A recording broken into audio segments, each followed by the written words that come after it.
자, 1절을 한번 같이 읽어볼까요? 1절. 1절 읽어보겠습니다. 시작.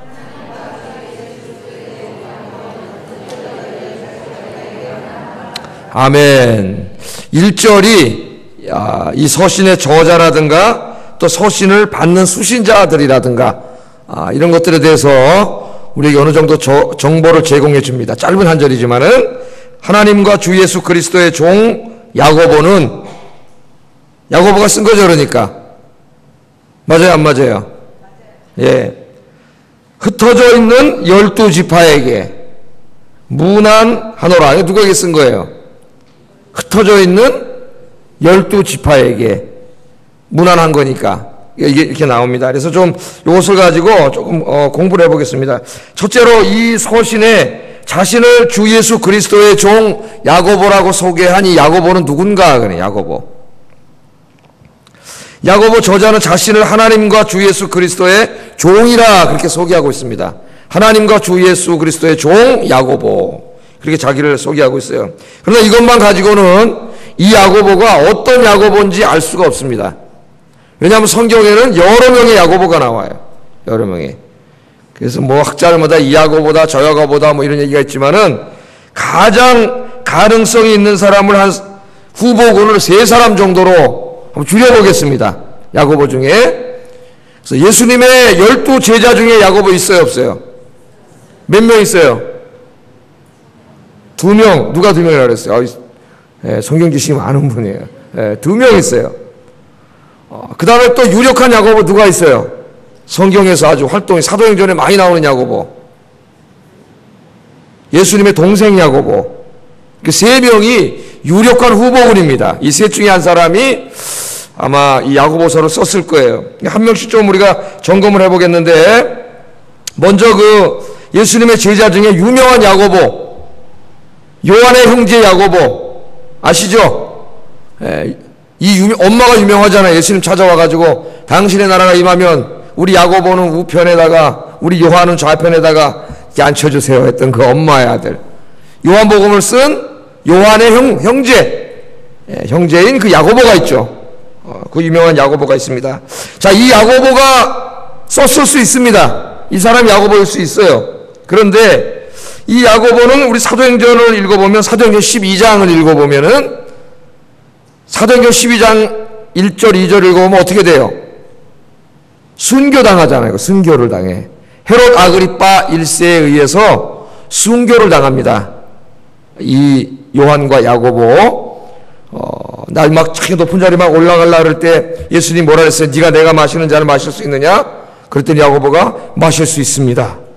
그 잔이 뭔지 모르고, 그 잔이 십자가 지고 죽는 건데 그렇게 얘기를 했죠. 그랬더니 네가 마실 수 있으려니와 그 영광의 자리는 하나님이 예비하신 것이다. 예수님이 그렇게 말씀을 하세요.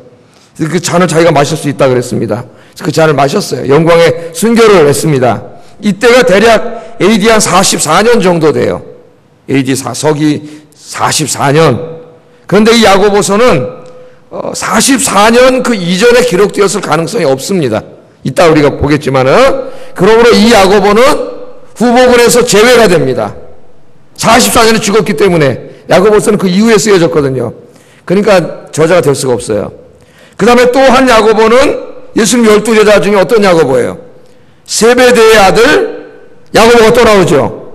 마가복음 15장에 보면은 작은 야고보 그렇게 나오는데, 마가복음 15장 40절에 보면은 작은 야고보라고 나와요. 세베대의 아들 야고보. 이 사람도 가능성이 있습니다. 그런데 이 사람의 어떤 활동 사항이 성경에 전혀 나오지 않아요.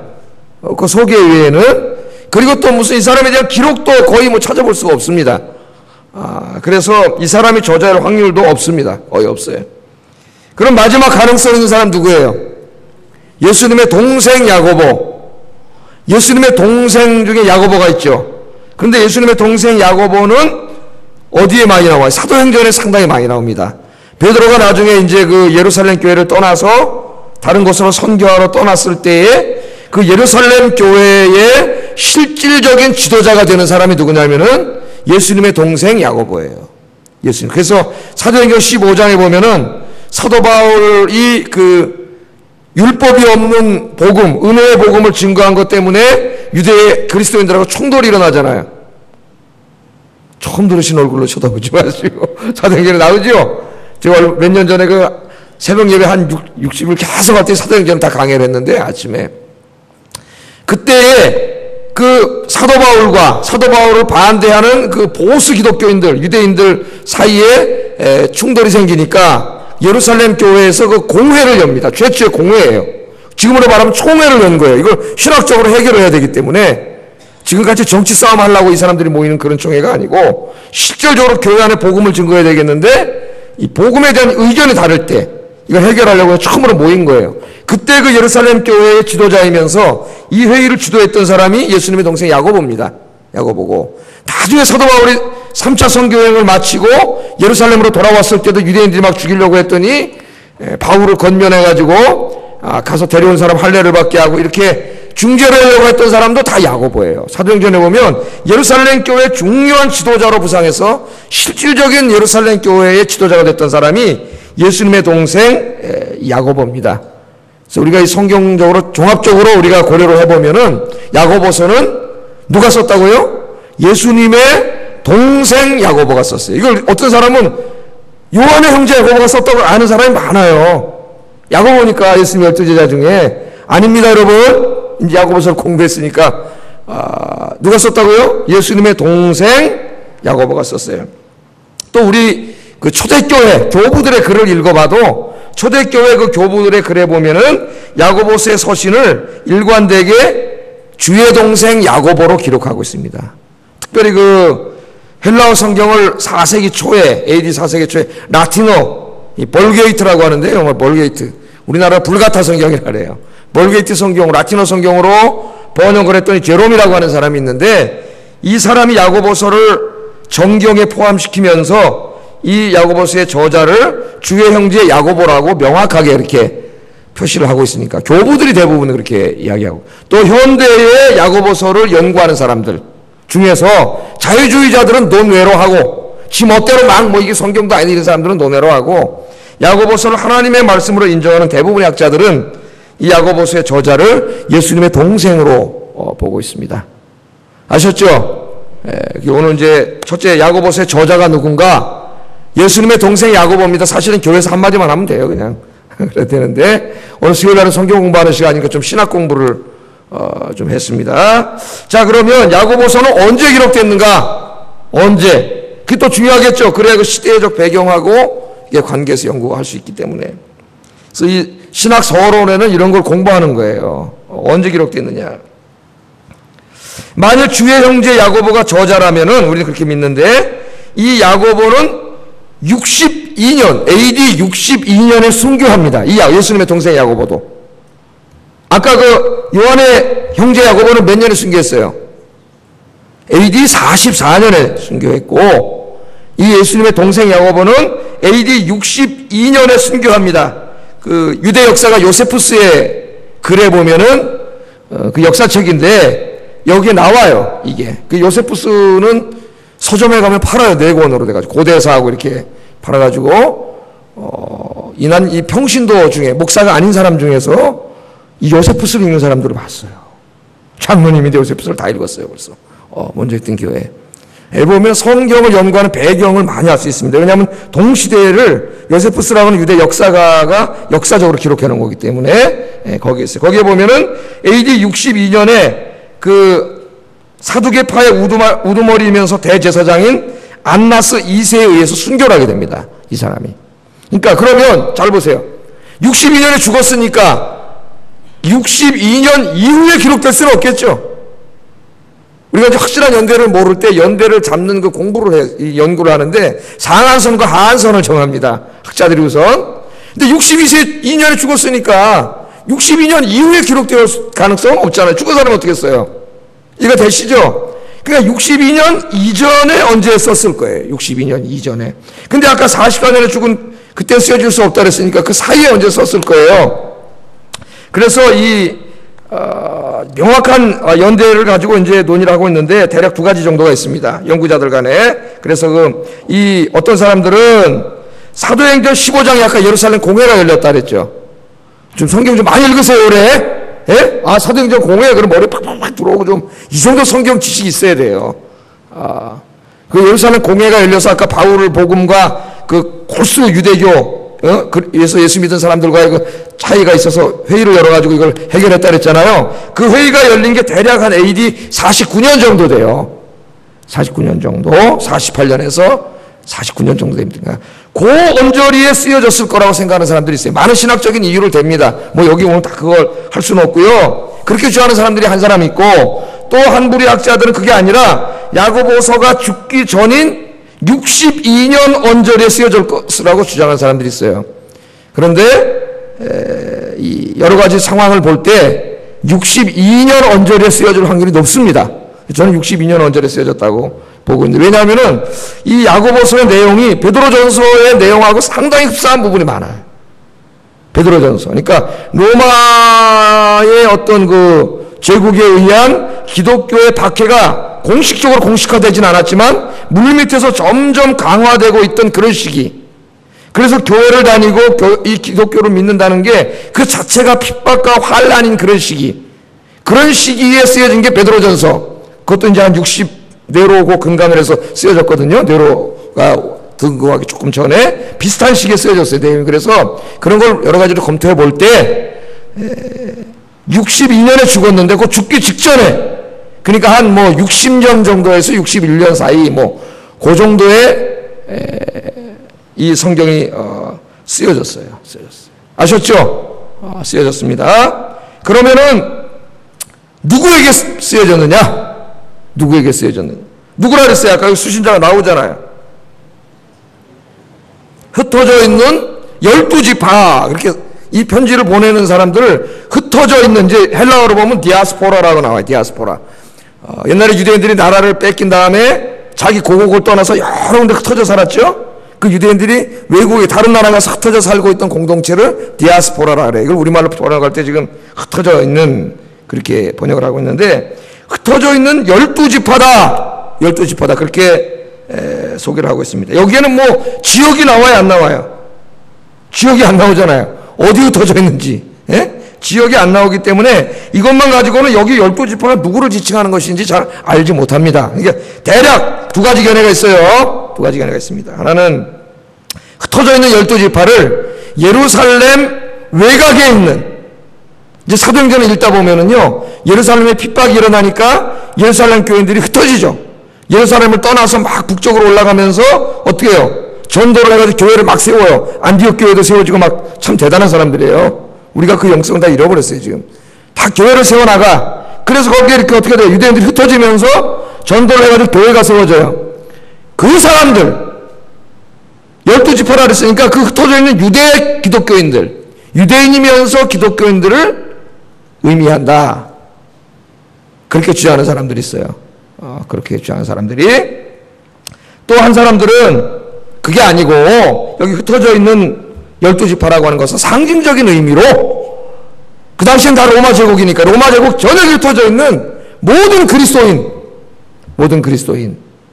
그리스도인들을 상징하는 거다. 상징하는 거죠. 환난과 핍박 속에 놓여 있는 모든 교회들을 상징적으로 그렇게 이야기하고 있는 거다. 어느 게 맞는 것 같아요, 여러분? 잘 모릅니다. 이 두 개가 다 가능성이 있어 결정하기가 쉽지 않아요. 그러나 중요한 건 공통점이 있어요. 그게 뭐예요? 지금 환난과 핍박하에 놓여 있는 교회들, 또 세속화의 위험 속에 놓여 있는 그런 교회들, 그런 성도들에게 쓰여졌다는 겁니다. 그런 성도들에게. 이제 야고보서를 읽어보면 우리가 그 내용을 알 수 있는데, 그래서 이것은 어떤 특정한 한 교회나 한 지역에 보낸 게 아니고 여러 지역에 있는, 그게 뭐 예루살렘 주변 외곽 지역에 있는 팔레스틴에 있는 교회들이든 아니면 로마 전역에 있는 교회들이든, 어떤 교회, 한 교회가 아니라 여러 교회들이 돌아가면서 읽도록 보낸 그런 서신이라는 거예요. 그래서 이 야고보서를 우리가 공동서신이라고 합니다. 공동서신, 상식적으로 알고 계세요. 공동서신. 바울서신이 있죠? 바울서신이 13개 있어요. 바울서신은 다 어떤 교회에 보낸 서신들이에요. 히브리서는 누가 썼는지 알 수가 없습니다. 그 다음에 히브리서 다음에 야고보서가 나오죠? 야고보서에서 요한계시록 전까지에 있는 이 7개, 8개 서신들을 다 우리가 뭐라 하냐면은 공동서신이라 그래요. 이제 그 정도 알아야 되겠죠? 공동서신. 뭐가 있을까요? 야고보서, 베드로전서, 베드로후서, 요한 1서, 요한 2서, 요한 3서, 유다서. 왜? 한 교회에게 보내진 게 아니라 여러 교회 모든 성도들에게 읽도록 보내진 것이기 때문에 일반 서신이라고도 하고 공동서신이라고도 한다. 공동서신. 아셨죠? 이제 이 정도는 알아야 된다. 이 정도 알아야. 교회를 다녀도 그 정도는 알고 다녀야지. 내가 믿는 성경이 뭔지도 모르고 그냥 부탁대고 그러면 안 되겠죠. 자, 그러면 마지막으로 기록 목적을 살펴보겠습니다. 기록 목적. 왜 이 서신을 쓰게 됐는가? 목적이 있겠죠? 목적도 없이 글을 쓰지는 않겠죠. 하나님 말씀. 자, AD 60년경의 교회들이 환난과 핍박에 노출되기 시작할 뿐만 아니라 점점 세속화되어 가고 있었습니다. 세속화. 당시에 예루살렘 교회 지도자였던 야고보는 이것을 보면서 핍박 중에 있는 성도들을 위로해야 되겠죠. 쓰러지잖아요. 약하니까. 말씀으로 굳건히 서로 위로하고, 그 다음에는 세속화되고 있는 성도들은 어떻게 되겠어요? 말씀으로 바로잡아야 되겠죠. 그런 성도들을 바로잡기 위하여 이 야고보서를 쓰게 됩니다. 때문에 야고보서는 바울 서신들과는 다르게 그리스도인들의 행위의 중요성에 대해서 매우 강조하고 있습니다. 사도 바울이 은혜를 강조하고 있다면은 이 야고보는 윤리를 많이 강조하고 있습니다. 윤리. 그래서 야고보서를 읽어보면은 하나님 앞에 두 마음을 품는 것을 하나님 앞에 큰 죄악으로 간주합니다. 무슨 살인하고 이런 것만 죄악이 아니라 두 마음을 품는 것을 죄악으로 간주하고, 행함이 없는 믿음은 죽은 믿음이라고 책망을 합니다. 또한 성도라 하면서 입술을 통하여 온갖 사악한 말을 일삼는 것을 강하게 책망하고, 탐욕과 욕심에 사로잡혀 오직 돈 벌고 돈 모으는 일에만 정신팔며 살아가는 사람들을 호되게 꾸짖고 있습니다. 이러한 점에서 야고보서는 21세기 세속화의 위험 속에 노출되어 있는 한국 교회와 성도들에게 절실히 필요한 말씀이다. 그렇게 생각이 들어서 제가 야고보서를 강의하려고 합니다. 지금 한국 교회와 성도들에게 그 어느 때보다도 더욱 도덕적이고 윤리적인 이런 거룩하고 구별된 삶이 요청되고 있습니다. 그렇게 살지 못하기 때문에 하나님 영광을 다 가리고 있잖아요. 하나님 영광을 누가 가리고 있어요? 지금 그리스도인들이 가리고 있어요. 하나님 영광을 나타내야 될 사람들이 하나님의 영광을 가리워서, 우리가 하나님 영광을 나타내므로 선교를 해야 되는데 우리가 하나님 영광을 나타내야 저 사람들이 하나님 믿을 거 아니에요. 근데 우리가 삶을 통해 하나님 영광을 가려버려요. 하나님이 없는 걸 우리 삶으로 보여줘요. 없다고 자꾸 우리 엉터리로 삶으로써. 그래서 하나님 영광을 다 가리고 있습니다. 바라기는 이 야고보서를 공부하면서 주 예수 그리스도를 믿고 구원받은 거룩한 성도들이 세상과 구별되어 어떻게 거룩하고 의롭게 살아가야 하는가를 배우는 그런 귀한 시간이 되기를 주의 이름으로 축복합니다. 여기까지가 이제 신학교 가면 공부하는 그런 내용들이에요.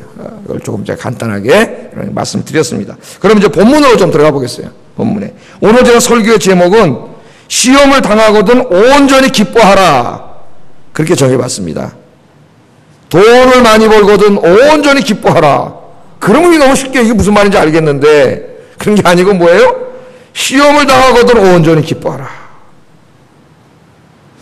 자, 야고보서는 1절에 간단하게 이 서론적인 인사를 한 이후에 바로 메시지를 전달합니다. 군더더기 없이 그냥 바로 메시지를 전달하죠. 장황하다고 좋은 게 아니에요. 핵심적인 메시지를 팍 증거하는 게 중요하죠. 그러니까 2절을 한번 읽어보겠습니다. 2절 시작. 온전히 기쁘게 여기라. 아멘. 자, 이 말이 제 말이 아니라 성경 말씀이에요. 시험을 당하거든, 여러 가지 시험을 당하거든 온전히 기쁘게 여기라. 시험을 당하는데 기뻐하라. 이게 참 논리적으로 맞지 않습니다. 시험을 당하면 슬퍼해야죠. 우리가 힘든데. 근데 시험을 당하거든 기뻐하라. 그렇게 이야기를 합니다. 자, 그럼 한번 여기서 우리 공부를 해보겠습니다. 여러 가지 시험을 당하면 기뻐하라 그랬는데 여러 가지 시험이란 뭐냐 이거예요. 이 시험이라는 말이 성경에 상당히 중요한데요. 오늘 한번 좀 공부를 해보겠어요. 이 시험이라는 말은 헬라어로 페이라스모스. 더 안 나오나 이 이상은? 헬라어는 깨져버렸나? 페이라스모스라고 하는 말을 이 번역한 것인데 신약 성경에는 이게 두 가지 의미로 씁니다. 두 가지 의미로. 첫째는 예수님 땅에 당하는 환난과 핍박. 그걸 나타낼 때 이 페이라스모스, 시험이라는 말을 써요.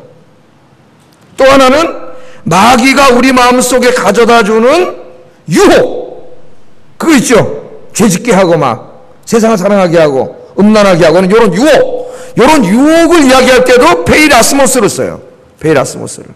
저 한번 성경 구절 한번 몇 개 좀 한번 수요일이니까 공부하는 의미로 이 단어가 중요한 단어이기 때문에 찾아보겠습니다. 자, 먼저 이 페이라스모스 시험이 마귀의 시험, 마귀의 유혹이라는 의미로 쓰인 말씀들입니다. 한번 읽어볼까요?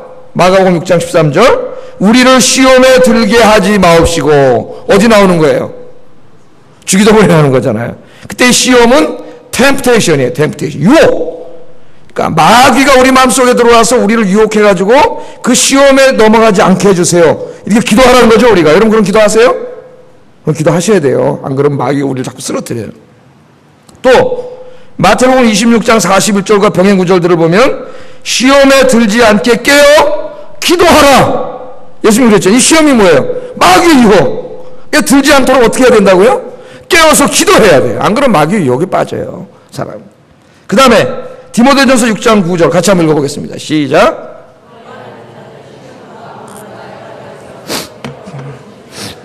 그 사람으로 파멸과 멸망에 빠지게 하는 것이라. 그러니까 부자가 되려고 하면은 뭐에 빠져요? 시험이 들어요, 시험. 마귀 유혹에 빠져갖고 돈 벌려고 그러다 죄 짓는단 말이에요. 이 유혹이죠, 유혹. 그래서 오늘 본문에 쓰인 말씀의 첫 번째 의미가 마귀의 유혹.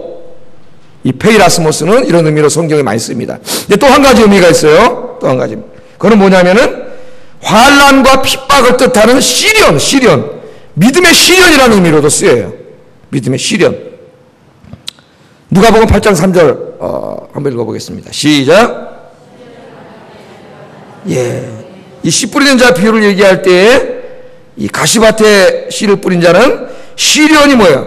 환난이 다가올 때는 주님을 버리고 도망간다, 그 말이죠. 시련이라는 의미에 쓰였어요. 또 누가복음 22장 28절 읽어보겠습니다. 시작. 예, 제자들에게 하신 말씀인데 십자가 지기 전에 너희는 모든 시련 중에 환난과 고통 중에 나와 함께 있었다. 칭찬해 주시는 말씀이에요. 칭찬해 주시는. 또 사도행전 20장 19절 읽어보겠습니다. 시작. 시험을 참고. 여기 유대인들이 시험한 게 뭐예요? 유혹한 게 아니라 돌멩이 들고 때려 죽이려고 그런 거죠. 그러니까 환난과 고통이죠. 시련. 또 베드로전서 1장 12절 13절도 읽어보겠습니다. 시작.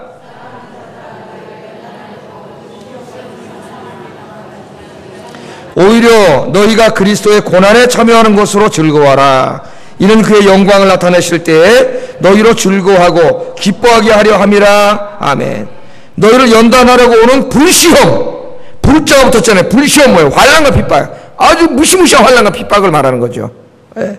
그래서 이 페이라스모스, 오늘 야고보서에 쓰니 여러 가지 시험할 때 그 시험에는 마귀의 유혹이라는 의미일 수도 있고 아니면 환난과 핍박일 수도 있어요. 본문에는 어떤 의미로 쓰였을까요, 여러분?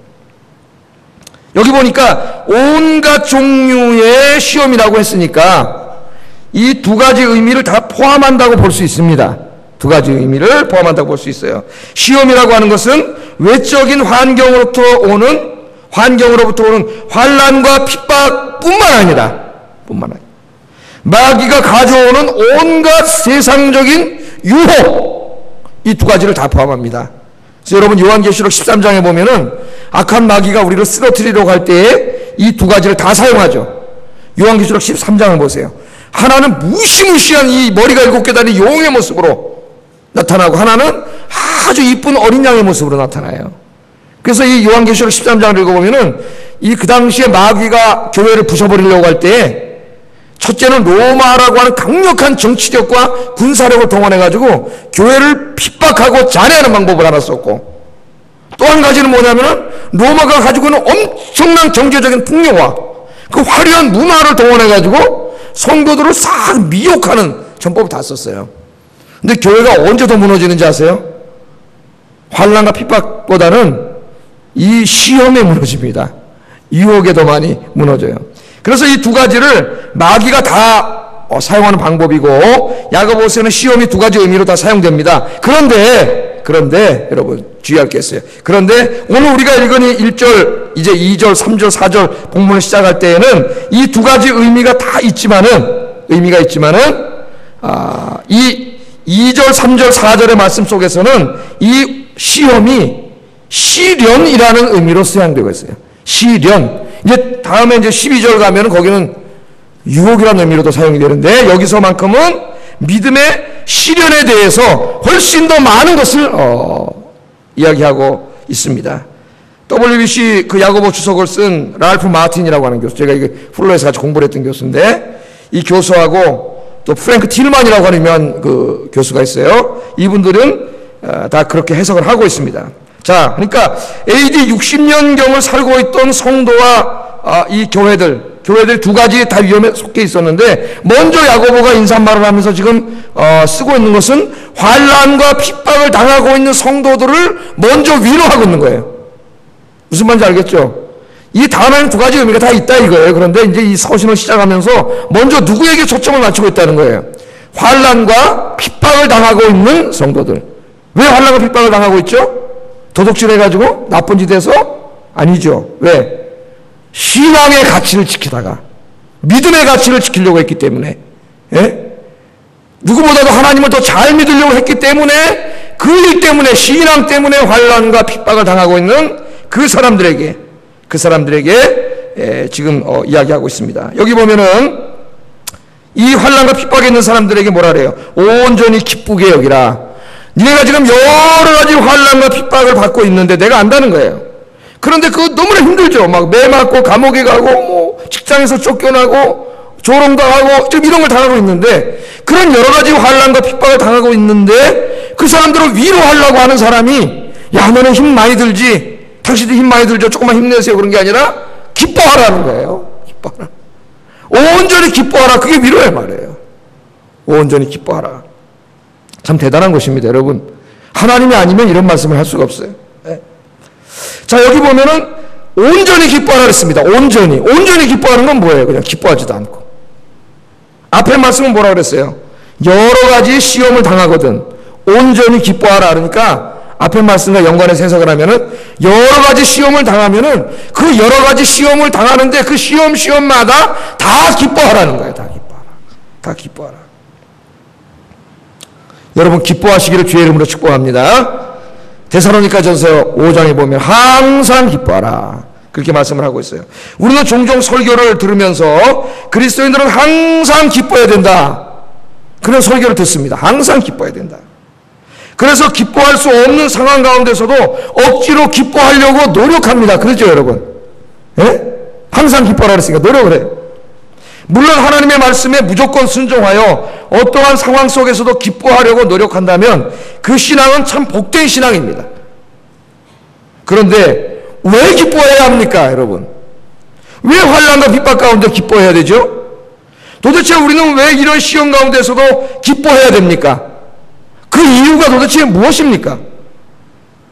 무조건 순종하는 것도 좋지만 그런 믿음은 오래 가지 못합니다. 더 큰 시련이 오면 쓰러져 버려요. 아니 환난, 항상 기뻐하니까 기뻐해야지 한두 번 하다가 너무 큰 환난이 오면 쓰러져 버려요. 왜 환난 가운데 기뻐하라는지 그 이유를 모르기 때문에. 우리가 어떠한 시련 가운데서도 쓰러지지 않고 끝까지 인내하려면은 우리가 왜 시험 가운데서 기뻐해야 하는지 그 분명한 이유를 알아야 됩니다. 분명한 이유. 오늘 그걸 배우세요. 분명히 알아야 돼요. 하나님께서는 무조건 기뻐해라 그러지 않았어요. 환난 가운데 질문하지 말고 무조건 기뻐해라 그렇게 말씀하지 않았어요. 하나님은 여러분 독재자가 아닙니다. 하나님은 이유도 가르쳐주지 않고 무조건 기뻐하라고 말씀하시는 그런 분이 아니에요. 하나님께서는 우리가 시험 중에 왜 기뻐해야 되는지 분명한 이유를 가르쳐 주셨어요. 분명한 이유.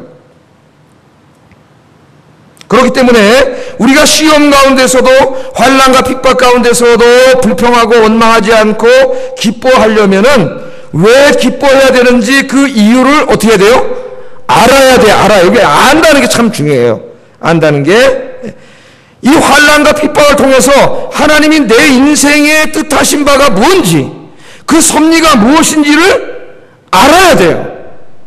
그래야 쓰러지지 않고 기뻐할 수가 있어요. 알아야 돼. 이 안다는 게 중요해요. 그래서 3절, 4절 하나님 가르쳐 주셨어요. 왜 기뻐해야 되는지. 3절, 4절 한번 읽어보겠습니다. 시작.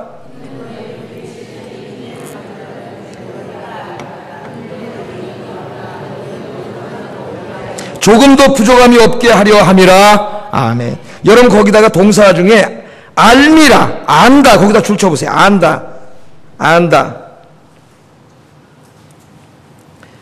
자, 우리가 왜 환난과 핍박 중에 그 힘들고 어려운 중에도 기뻐해야 되느냐? 환난과 핍박을 주신 하나님의 뜻을 알기 때문에, 알기 때문에. 그걸 아는 사람만 기뻐할 수 있어요, 진정으로. 알기 때문에. 근데 우리말 성경을 번역할 때는 이게 이제 우리말 어순으로 하려고 했는지 어떻게 하다 보니까 조금 번역이 본문의 의미를 제대로 다 밝히기에는 조금 애매하게 번역이 되어 있습니다. 이제 그 헬라어 성경을 보면 안다는 동사가 제일 앞에 나와 있어요. 이제 그 뭐 분사 형태로 앞에 나와 있습니다. 그래서 이 안다는 게 우리말 성경을 보면은 믿음의 시련이 인내를 만들어내는 줄을 알고, 거기만 걸리는 것 같아요. 우리말 성경에 그렇게 번역을 해놨는데 그게 아니에요. 이 동사가 제일 앞에 있어요. 이 둘 다가 걸려요. 그래서 무슨 말이냐면은 우리가 환난과 핍박 중에 기뻐할 수 있는 것은 알기 때문이에요. 근데 뭘 알아? 그 환난과 핍박이 뭐를 이루어요? 인내를 이룬다는, 우리에게 온전한 인내를 이룬다는 것을 알기 때문에. 그리고 또 뭘 알아요? 둘 다 걸리는 거예요. 또 뭘 알아요? 그 인내가 우리를 온전하게 만든다는 것을 알기 때문에 기뻐한다는 거예요. 할렐루야. 이거 좀 번역을 나중에 새롭게 했으면 좋겠습니다. 이 안다는 게 두 가지예요. 그러니까 자, 너무 힘들어요. 막 예수 믿다가 감옥에 가고 매 맞고 끌려가고 조롱당하고 직장에서 쫓겨나고 당장 떼거리도 없어지고 막 이런 지금 상황이 있는데 기뻐하라는 거예요. 하나님이. 예? 기뻐하라는 거예요. 그런데 무조건 기뻐하라는 게 아니라 그 환난과 핍박을 당하는 이유를 이제 알려주세요. 그 환난과 핍박 속에 담겨있는 하나님의 뜻을 알려주세요. 알려주면서 기뻐하라는 거예요. 그게 뭐예요? 뭘 알기 때문에 기뻐해요?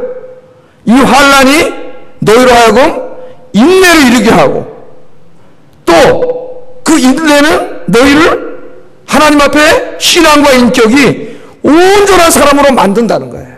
만든다. 그거를 너희가 알아야 된다는 겁니다. 알아야 된다는 거예요. 그걸 알아야만 내 인생에 어떤 환난과 고난이 닥치더라도 우리가 기뻐할 수 있다는 겁니다. 그래서 여러분 이제 조금 요 말씀을 제가 이해하기 쉽게 한번 좀 이렇게 설명을 해보겠습니다. 여러분 잘 들어보세요. 자, 먼저 우리 인생 살다 보면은 이런 시련이 닥쳐올 때가 있습니다. 그죠? 여러분 뭐 종류는 다르겠지만은 여러분 인생 살다 보면 얼마나 고난이 많아요. 자기 문제, 경제 문제, 부부 문제, 가정 문제, 자녀 문제, 뭐 고부간의 문제 등 너무너무 힘든 시련이 많이 닥쳐오지 않습니까? 자, 그런데 이 시련이 닥쳐오는데 이 시험을 하나님 주세요. 우리에게 시련을. 여러분 평생 동안 시련이 있어요? 없는 사람 없어요. 이 시련을 주시는데 이 시련은 우리의 믿음의 상태를 드러나게 합니다. 하나님 시련을 주시는 이유가 있어요. 우리의 믿음의 상태를 드러나게 해요. 평상시에는요, 우리가 우리의 믿음이 어느 정도 수준인지 알지 못합니다. 다 자기가 믿음이 굉장히 좋은지 알아요. 교만해 있어요. 그런데 이 믿음의 시련이 닥쳐오면은 거기서 자기 믿음의 수준이 드러나요. 그 깊이가 금방 드러나요. 믿음이 있는 사람과 믿음이 없는 사람의 반응이 완전히 다르게 나타납니다. 언제요? 편안할 때는 똑같아 보여요. 다 믿음 좋아 보여요. 편안할 때는. 그런데 그 인생의 환난과 시련이 확 닥쳐오면은 믿음 있는 사람과 없는 사람은 완전히 딴판이 돼요. 완전히. 믿음이 없는 사람 혹은 믿음이 적은 사람은 이 시련이 오면은 당황합니다. 한숨과 좌절이 막 몰려오고 땅이 꺼지고 원룸과 불평이 막 쏟아져 나와요. 이제 죽었구나. 그래요. 그러나 믿음이 있는 사람은 그렇지 않죠. 힘들지만, 똑같이 힘들지만 시련 속에 담겨있는 하나님의 뜻과 섭리를 찾으려고 노력하고 끝까지 하나님 붙잡고 기도하면서 매달립니다. 그래서 다르게 나타나는 거예요. 이처럼 믿음의 시련은 우리의 믿음의 현주소를 우리 자신에게 분명하게 보여줍니다.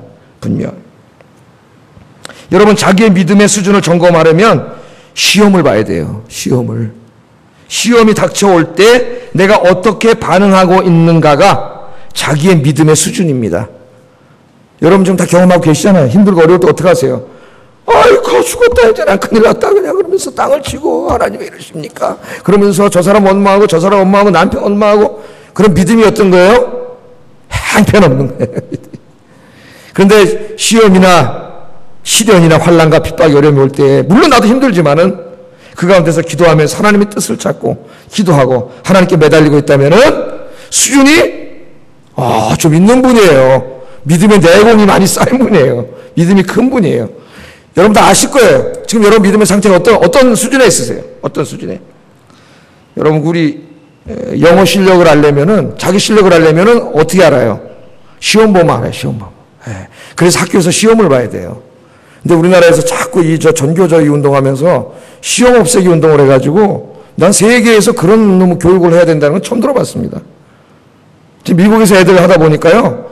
매일 시험을 봐가지고 공부한 거에 대해서 그거를 일주일 단위로 다 묶어가지고요. 오답정리 다 선생님 해가지고 코멘트까지 다 집에 부모에게 보내줘요. 매주일마다. 그 부모가 보니까 얘가 산수 뭘 틀리고 다 나와요, 여기. 그래서 부모와 교류하면서 이 아이를 잘 가르치는 거예요. 교육이 이래야지 시험을 자꾸 다 애들이 힘들어한다고 다 없애면은 이게 도대체 어떻게 되는 거예요? 이런 사람들은 무슨 생각을 가지고 있는 사람들인지 알 수가 없어요, 내가. 알 수가 없어요. 애들을 괴롭히는 게 시험을 봐야 자기 실력을 알아요. 여러분 영어를 잘하는 것 같아요. 다 애들이 잘한다 그래요. 영어 실력 알고 싶으면 토플 보면 알아요. 토플 딱 보면은 이러고 와요. 다 사람들이 실망하고. 영어 잘한다며 몇 점 나왔어? 몰라. 왜? 토플을 봐야 자기 영어 실력을 알아요. 점수가 안 나옵니다. 토플을 몇 점에 보면. 영어 잘하는 줄 알았는데 자빨리 점수가 나와요. 그러면 그때 뭘 알아요? 내가 영어를 굉장히 못하는구나 하는 자기 영어 실력을 알게 되고 틀린 문제 보면서 내가 이런 부분이 부족하구나 저런 부분이 부족하구나 그러면서 어떻게 돼요? 다시 그 부분을 집중적으로 공부해가지고 이제 다음 시험 보면 잘 나와요. 잘 나와. 그러니까 시험을 봐야 자기의 약점을 찾아내고 자기의 실력의 현주소가 나온단 말이에요. 나와요. 그러니까 믿음도 마찬가지. 우리는 다 자기의 믿음의 수준을 몰라요. 그래서 하나님이 때로는 시련을 통해서 자기를 보게 하세요. 물론 하나님은 다 아시죠. 자기가 몰라 자기를. 그래서 저 믿음도 없는 사람이 교만해요. 어떤 사람은 하나님 탁 올라가 시련을 주면 금방 팍 쓰러질 사람이 믿음 없는 사람 말이죠. 그래가지고 믿음의 상태를 하나님 이렇게 알려주심으로 여러분 자기가 변화되고 발전하려면 자기의 약점을 알아야 돼. 그걸 숨긴다고 되는 게 아니에요. 그런 사람은 평생 발전이 없어요. 자기가 인격의 부족함, 믿음의 부족함 이런 것들을 다 찾아내야지. 그래야 그 사람이 발전이 있고 변화가 있지. 이걸 숨기고 은폐하려고 하는 사람에게 무슨 발전이 있어요? 발전이 없어요. 그런 사람은. 그래서 하나님이 그거를 다 이렇게 드러나게 하세요. 그래서 우리의 수준을 스스로 보게 하시고 그때부터 하나님 어떻게 우리를 변화시키기 시작해요. 그게 밝혀지지 않으면 하나님이 아무리 변화시키려고 해도 변화가 안 됩니다. 왜? 믿음이 형편없는데 믿음이 좋은 줄 알고 있으니까 이 사람은 교만해 있으니까 이 사람은 어떻게 치료를 하겠어요? 하나님이. 의사는 누구에게 필요하다 그랬어요? 예수님이. 병자에게 필요하지. 자기가 병자라고 하는 사람에게 의사가 필요하지. 나 건강하다 그러고 진찰도 안 받으러 오는데 그거 어떻게 고쳐져요? 그러니까 하나님은 시련을 통해서 자기의 믿음이 형편없으면 보여주세요. 확 넘어지잖아요. 거기서부터 하나님 어떻게 그 사람 붙잡고 변화시켜요. 치유하시고 변화시켜 나가세요. 자, 믿음의 시련에는 이처럼 성도들을 신앙적으로 인격적으로 온전하게 만들어 가려고 하는 하나님의 목적이 있어요. 목적이.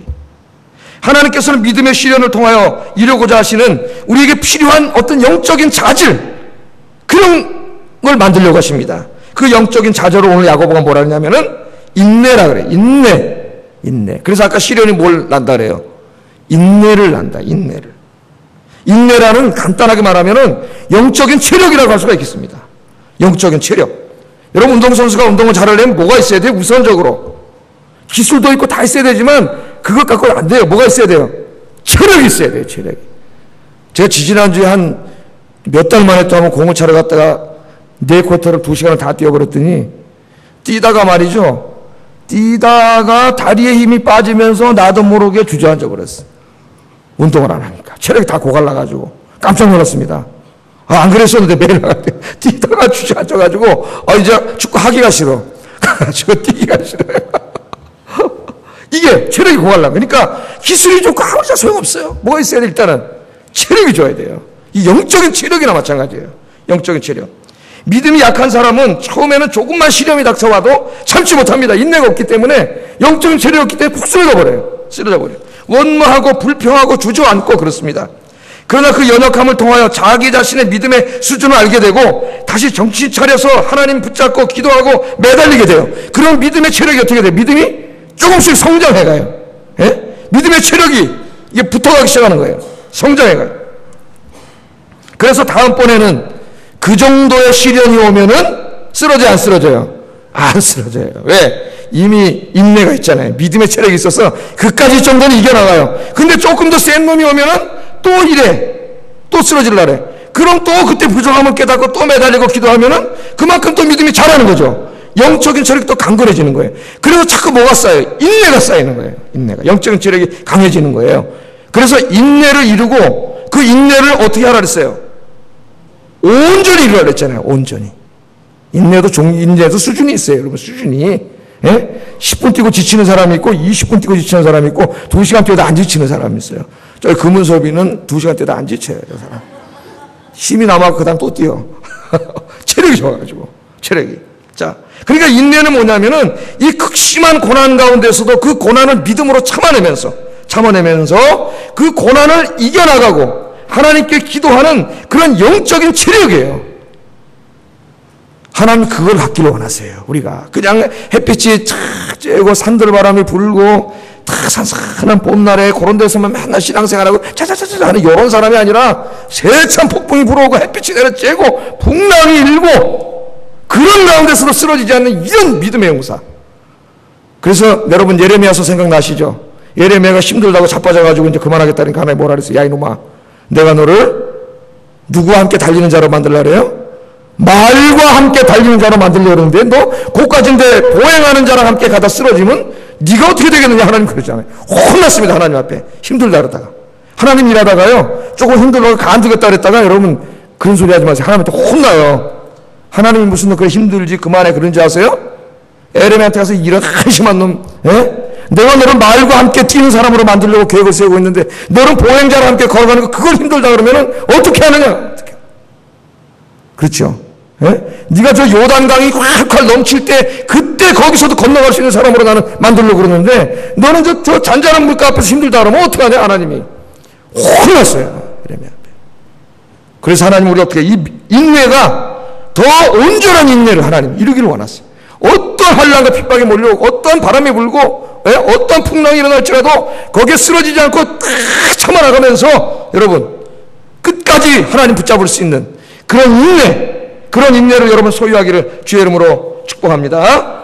그런데 여기에 인내는요 세상이 말하는 끈기하고는 다른 거예요. 끈기하고는. 여기 인내는 헬라어로 후포모네라고 하는 말을 번역한 것인데 이 인내는 뭐냐면은 그냥 끈기가 아니에요. 그냥 참자 인내하자 그런 게 아니에요. 왜 인내하느냐? 이 인내는 소망하고 연결되어 있어요. 소망하고 하나님의 상 주심을 바라보고 그것을 기대하고 소망하기 때문에 참을 수 있는 거예요. 그러니까 그냥 무슨 이유도 모르고 죽기 살기로 그냥 참는 게 아니에요. 그렇게 못 참아요. 사람 쓰러져요. 그러면 이 인내가 가능한 것은 소망이 있기 때문이에요. 그 소망이 뭐예요? 하나님의 상 주심. 할렐루야. 그 하나님의 상 주심을 바라보는 믿음이 점점 강해질수록 인내력은 더 커지는 거예요. 그러니까 인내는 믿음이나 마찬가지예요. 믿음의 힘, 영적인 체력. 그런 믿음이에요. 믿음. 그 믿음이 이루어진다는 거예요. 뭘 통해서 이루어져요? 환난과 핍박을 통해서. 그런 믿음, 그런 인내는 그냥 이루어지지 않아요. 온상에서 맨날 신앙생활하는 사람은 죽었다 깨도 그런 믿음은 갖지 못해요. 그런 인격은. 그런 것은 환난과 핍박을 통해서 거기에 단련하면서 여러분 운동선수 그렇잖아요. 무지장 힘든 훈련과 이런 걸 다 겪은 사람이 여러분 세계적인 선수가 되고 그래서 여러분 군대 중에서 제일 센 군대, 해병대, 공수부대 이런 사람들 훈련이 벌써 달라요. 훈련이. 예? 우리 성건호 목사님도 공수부대 훈련 받을 때 1월 달에 눈밭에서 뱅글뱅글 굴렀대잖아요. 여자 조교가 얼마나 무서운지 그냥 굴려가지고 그 훈련을 세게 받을수록 강한 군대가 되는 거예요.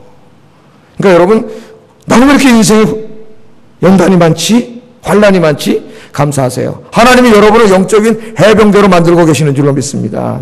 하나님 여러분의 가치를 더 높게 받기 때문에 하나님 쓰시려고 지금 그렇게 하는 거예요. 그래서 하나님께서 다 이런 인내를 만드셨어요. 자, 그러면 이렇게 환난을 통해서 인내를 만들게 하고 영적인 체력, 믿음이 강한 사람으로 만들고 그게 목적이 아니에요.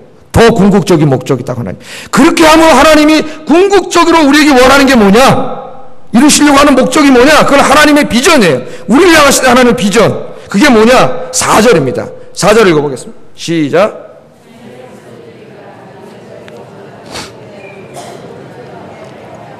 아멘. 인내를 온전히 이루라. 이는 그렇게 함으로써 하나님이 궁극적으로 이루려고 하는 목적은 뭐예요? 너희로 이제 나오는 거예요. 그 목적이 너희로 온전하고 구비하여 조금도 부족함이 없게 하려 함이라. 할렐루야. 하나님은요 우리를 죄인 가운데 구원해 주셨어요. 우리 죄인인지 알아요. 하나님 어떠한 죄인도 다 용서해 주세요. 다 데려오세요. 괜찮습니다. 뭐 개망난이로 살아왔어도 괜찮아요. 교회 오면 하나님 다 받아주세요. 그런데 그 상태로 내버려 두지 않으세요. 어떠한 죄인도 사랑으로 받아주시지만 하나님은 그 상태로 절대로 내버려 두지 않습니다. 그때부터 이제 어떻게 하세요? 은혜로 구원해 주신다면은 하나님이 그 사람을 변화시켜 가서 그 사람에 대해서 하나님 비전을 가지세요. 그 비전이 뭐냐? 시시한 비전이 아니에요. 어떤 비전이에요? 하나님과 사람 앞에 온전한 사람을 만드는 비전을 하나님이 가지고 계신다고요. 그 온전한 사람을 만들기 위해서는 하나님이 즐겨 사용하시는 방법이 뭐냐면은 환난과 핍박이에요, 여러분. 고난이에요, 고난. 제가 저를 봐도요, 제가 겸손해지고 나의 부족함을 발견하고 자꾸 내가 변화시키려고 하고 이런 모든 것이 언제 이루어지는가 보면은 고난당할 때 이루어집니다. 고난당할 때. 그래서 고난이 나는 맨 처음에 이 신명기에서 말이죠, 그들 광야길로 보내면서 너를 낮추시며, 그 말씀을 이해하지 못했어요. 총각 때 신학책을 아무리 공부해도 아니 광야길 걷는 거하고 너를 낮추시는 거하고 무슨 이 연관관계가 있을까 이해를 못했는데 제가 고난 속에 있다 보니 그걸 알았어요. 나 체험적으로 내가 이 고난이 닥쳐오니까 제일 먼저 나에게 찾아오는 변화가 뭔지 아세요? 겸손해지더라는 거예요.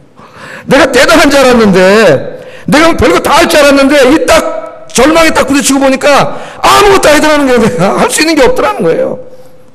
그래서 하나님 광야길에다 집어넣어가지고 우리를 처음에 어떻게 한다고요? 낮추시더라고. 낮아지지 않으면은 하나님 쓸 수가 없어요. 쓸 수가. 하나님 낮추시더라고요. 거기서부터 계속 그거 하나로 끝나는 게 아니라 지금까지 아마 제가 하나님 나라 갈 때까지 계속 하나님이 보내실 거예요. 이런저런 연단과 훈련과 고난을 다양한 방법으로. 그래서 어떻게 저를 계속 훈련시키시고 믿음과 영적인 체력, 인내 강한 사람으로 만드셔요. 그래서 저를 조금씩 어떻게 만들어가요? 변화시키셔서 결국 하나님의 목적은 뭐예요? 온전한 사람. 이 온전한 사람은 예수님에게나 해당되는 말이에요. 예수님의 인격과 그의 어떤 모든 영성과 신앙을 닮은 그런 작은 예수, 온전한 인격, 온전한 신앙으로 하나님이 만들기를 원하신다 이 말이에요. 그 모습이 뭐냐는 이제 야고보서 읽어보면 계속 나옵니다. 야고보서 그런 내용이에요.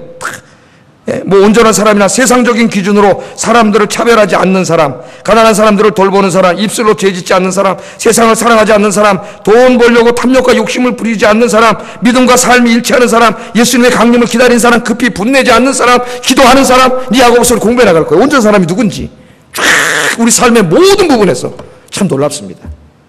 다 변화시키기 원하세요. 변화되지 않으면 그 부분에서 계속 환난이 있어요. 여러분 아세요? 그 훈련을 통과하지 못하면은 그 부분에 계속 환난이 있어요. 그 부분에.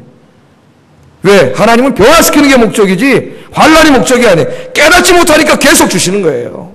깨닫지 못하니까. 깨닫고 변화되고 자기 부족함을 깨닫고 기도하면 하나님이 만져주시고 변화시켜주세요. 그 다음부터. 할렐루야. 네. 특별히 오늘 야고보서는 삼중적으로 강조를 하고 있는데 온전하고 구비하여 조금도 부족함이 없게 만들기를 원한다는 겁니다. 그러니까 하나님 우리에게 요구하시는 이 신앙과 도덕적 품성의 이 레벨이 퀄리티가 굉장히 높은 거예요, 여러분. 그런데 아직까지 예수 믿다면서도 저 세상 사람만도 못하게 살면 어떻게 되겠어요? 어떻게 되겠어요? 말하는 거나 행동하는 거나 경제적인 문제나 여기 딱 나오잖아요. 분노의 문제나 뭐 이런 세계관 문제나 모든 문제에 있어서 여러분, 그래서 하나님께서 이런 우리에게 왜 환난을 주느냐? 이 환난을 통해 하나님은 우리를 어떻게 만들어요? 하나님과 사람 앞에 온전하고 구비하여, 구비한다는 말은 성숙했다는 말이에요. 온전했다는 말은 하나님이 원래 만들려고 했던 목적지에 도달했다는 거예요. 그렇게 해갖고 조금도 부족함이 없는 사람으로 만들어요. 그러니까 조금도 부족함이 있으면 하나님은 계속 환난을 주셔가지고 고쳐가세요. 그래서 우리 인생은 죽을 때까지 환난이 있어요. 그 없는 인생은 없습니다. 하나님 계속 우리를 그렇게 만들어가세요. 자, 여러분 답이 나왔죠? 지금 환난과 핍박 가운데 있는데 오늘 뭐라 그랬어요? 기뻐하라. 온전히 기뻐하라. 모든 환난 가운데 기뻐하라. 왜 기뻐하죠? 우리가 알기 때문에. 지금 환난이 와서 너무 힘들지만 우리가 알아요. 알기 때문에 기뻐할 수 있어요. 뭘 알아요? 이 환난을 통해서 하나님은 우리가 믿음의 영적인 체력을 가진 인내를 갖추게 하고 그렇게 함으로 온전한 사람을 만들려고 하는, 결국은 우리에게 축복을 주시려고 하는 그 하나님의 선하신 목적과 계획을 알기 때문에 우리에게 환난이 닥쳐올 때 우리는 기뻐할 수 있습니다. 할렐루야. 그냥 무조건 기뻐하면 쓰러진다 했죠. 이걸 알아야지 이제는 어떤 환난 가운데도 기뻐하는 거예요. 제가 하나 예화를 들고 설교를 마치겠습니다. 여러분, 김연아 선수 한번 생각해 보세요. 김연아, 다시 하나요. 연습하는 동안에 얼마나 시련이 많고 힘들겠습니까? 얼마나 고통이 많겠어요. 온몸에 다 멍이 든다 그래요. 멍이. 더블 악셀 알잖아요. 두 번 쫙 돌고, 그 다음에 트리플 악셀 3번 팍 돌고, 이런 고난도 기술을 자유자재로 구사하는 온전한 피겨 선수가 되기 위해서는 매 기술, 매 단계마다 엄청나게 힘든 훈련과 시련을 통과해야만 됩니다. 매 연습마다 새로운 시련을 겪어내야 돼요. 제가 지난번 연습하는 거 보니까요, 어떻게 연습하나 그랬더니 몸에 와이어를 감고 하더만요.